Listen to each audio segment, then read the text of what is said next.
साधी इडली तुम्ही नेहमीच खात असाल, पण आज मी तुम्हाला एकदम साऊथ इंडियन स्टाईल मल्लिगे इडली कशी बनवायची ते मी तुम्हाला सांगणार आहे. मल्लिगे म्हणजे मोगरा. मोगऱ्याच्या फुलासारखी पांढरी शुभ्र अशी आपण इडली बनवणार आहोत. तुम्ही बघू शकता इडली एकदम स्पॉन्जी लुसलुशीत झाली आहे. एकदम पांढरी शुभ्र झाली आहे.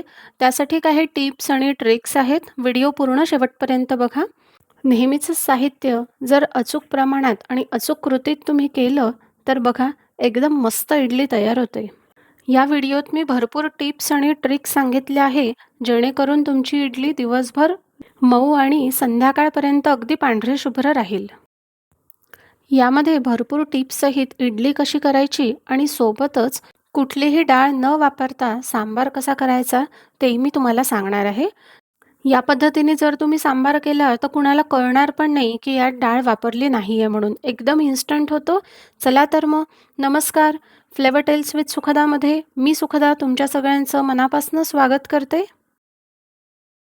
चला तर मग पटकन रेसिपीकडे वळूया. तुमच्याकडे असलेली एखादी वाटी, पेला किंवा कप कशाचाही वापर करू शकता. इथे मी तांदूळ इडली राईस वापरला आहे जो जाड असतो. तुमच्याकडे हा मिळत नसेल तर तुम्ही रेशनचा साधा तांदूळसुद्धा वापरू शकता, फक्त तो जुना असावा. यामध्ये आपण 4 वाट्या तांदूळ घालून घेतो आहे. वाटी सेमच ठेवायची आणि त्याच वाटीनी 1 वाटीभर अख्खे उडीद घालून घेऊया. याला गोटा उडीद पण म्हणतात. तुमच्याकडे असे मिळत नसेल तर तुम्ही डाळ वापरली तरी चालेल.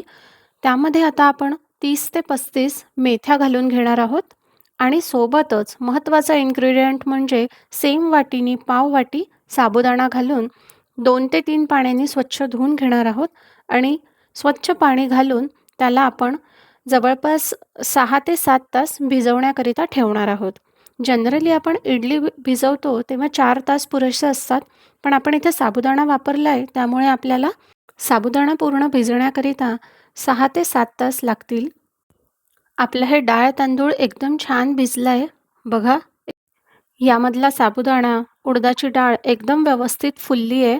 चला आता आपण हे मिक्सरला काढून घेऊ. आपण जेव्हा डाळ तांदूळ मिक्सरला काढणार आहोत तेव्हा आपल्याला वेगळं पाणी वापरायचं नाही आहे. ज्यामध्ये आपण डाळ तांदूळ भिजवलं ते भिजवलेलं पाणीच वापरायचं आहे. मिक्सरला काढताना थोडंसं रवाळ काढायचं, अगदी गुळगुळीत काढू नका. यामध्ये मी चवीप्रमाणे मीठ घालून सगळं व्यवस्थित एकत्र करून घेते आहे. मला हे मिश्रण थोडं घट्ट वाटतं आहे त्यामुळे मी त्यात अर्धी वाटी पाणी घालते आहे आणि सगळं व्यवस्थित एकत्र करून घेणार आहे. तुम्ही बघू शकता डब्यामध्ये अगदी 1/4 हे मिश्रण आहे आणि नंतर या कृतीने जर तुम्ही अचूक प्रमाणात आणि मी सांगितल्या त्या सगळ्या टिप्स वापरून जर तुम्ही हे केलं तर पूर्ण डब्बाभर बॅटर होणार आहे. हे बघा कन्सिस्टन्सी बघा आपल्याला अशी हवी आहे. या मिश्रणाला आपल्याला जवळपास 2 मिनिटं तरी फेटून घ्यायचं आहे. त्यानंतर डब्याला झाकण लावून 8 ते 9 तास किंवा रात्रभर हे असंच ठेवून द्यायचं आहे. आणि बघा दुसऱ्या दिवशी मी तुम्हाला डाव न लावता बॅटर दाखवते आहे. पूर्ण डबा भरला आहे. अतिशय प्रमाणबद्ध आणि अचूक रेसिपी आहे. इडलीचं पीठ फारच हलकं झालं आहे. बघा एकदम मस्त जाळी सुटली आहे. अगदी वरपर्यंत आलं आहे. या पद्धतीने जर तुम्ही खरंच इडलीचं पीठ करून बघितलं तर तुमची ही इडली 100% अशीच होणार आहे. बघा डावातनं पण ते सहज पडत नाही आहे, एवढी जाळी आहे. व्हिडिओ आवडला असेल तर एक छोटंसं लाईक नक्की करा आणि माझ्या चॅनलवर नवीन असाल तर पटकन सबस्क्राईब करा. तुम्ही इडलीचं पीठ कसं बनवता मला नक्की कमेंट करून सांगाल. आता आपण याच्या इडल्या करून घेणार आहोत. त्याकरिता मी इडली पात्राला छान असं तेल लावून घेते आहे आणि जेव्हा आपण इडली करायला घेतो तेव्हा इडलीचं थोडंसं पीठ वेगळ्या भांड्यात काढून घ्यायचं. यामध्ये मी अगदी 2 ते 3 चमचे पाणी घातलं आहे. बॅटर असं हलक्या हाताने ढवळून व्यवस्थित एकजीव करून घ्यायचं आणि लगेचच इडली करायला घ्यायची. इडली पात्रात जेव्हा पीठ घालतो तेव्हा ते थोडंसं घालायचं, खूप एकदम भरून घालू नका, कारण ही खूप जास्त स्पॉन्जी होणार आहे तर तिला थोडीशी जागा ठेवाल. या प्रकारे मस्त अशा 2 स्टँडमध्ये मी इडल्या लावून घेते आहे आणि त्यावर झाकण ठेवून 10 ते 15 मिनिटाकरिता वाफवून घेणार आहे. आता आपण लगेचच डाळ न वापरता सांबार कसा करायचा ते बघूया. मी इथे एका कुकरमध्ये अर्धा पाव दुधी भोपळा सोलून त्याचे मोठ्या पीसेसमध्ये चिरून घेतला आहे. सोबतच 1 पाव लाल भोपळा सोलून तो पण मोठ्या आकारात चिरून घेतला आहे. मीडियम साईजचा 1 बटाटा, 4 ते 5 इंच लांब असं रताळं, 2 ते 3 मीडियम साईजचे गाजर, या सगळ्याची सालं काढून मोठ्या पीसेसमध्ये चिरून घेतलं आहे आणि त्यामध्ये 4 ते 5 मोठ्या आकाराचे टोमॅटो, तेही मोठ्या पीसेसमध्ये चिरून घेतलं आहे. शक्यतो सांबारासाठी टोमॅटो वापरताना एकदम लाल सुटूक वापराल. आता यामध्ये आपण पाणी घालून घेणार आहोत. सगळ्या भाज्या बुडतील आणि थोडं अर्धा इंच वर पाणी येईल इतकं आपल्याला पाणी घालायचं आहे. यामध्ये आता छोट्या लिंबाच्या आकाराएवढी चिंच घालणार आहोत आणि आपण याला झाकण लावून मस्त अशा 2 शिट्ट्या करून घ्यायच्या आहेत. कुकर पूर्ण थंड झाल्यानंतर ब्लेंडरनी एकदम स्मूथ ब्लेंड करायचं आहे. पूर्ण थंड झाल्यानंतर तुम्ही या सगळ्या भाज्यांची प्युरी मिक्सरला सुद्धा काढू शकता. आता आपण एका कढईमध्ये 2 चमचे तेल टाकून घेणार आहोत. यामध्ये पाऊण चमचा मोहरी, अर्धा चमचा जिरं, व्यवस्थित फुटल्यानंतर 1 चमचाभर आपण मेथीदाणे घालणार आहोत.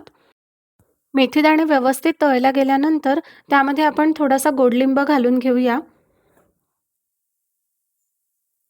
आता आपण याच्यात 5 ते 6 लसूण पाकळ्या आणि अर्धा इंच आलं अशी मी जाडसर वाटून घेतलं आहे, ते घालून घेऊ.